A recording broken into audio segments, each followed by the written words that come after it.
Dear students, today you are going to learn how to deliver dynamic oral presentations. The first slide is your title slide. Your title must be eye-catching, right? It should not be a boring title, how to kind of title, right? So dynamic, interesting titles are always better. After the title slide comes the outline slide. This is basically your table of contents. It should contain the titles of all the following slides. And remember, in PowerPoint, there should be bullets only, no sentences, and each slide must have a picture.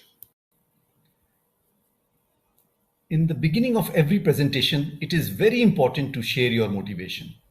You must share your passion. Unless you are passionate about your subject, nobody would like to listen to you. So that is very important. So after the motivation, you can start presenting your main slides.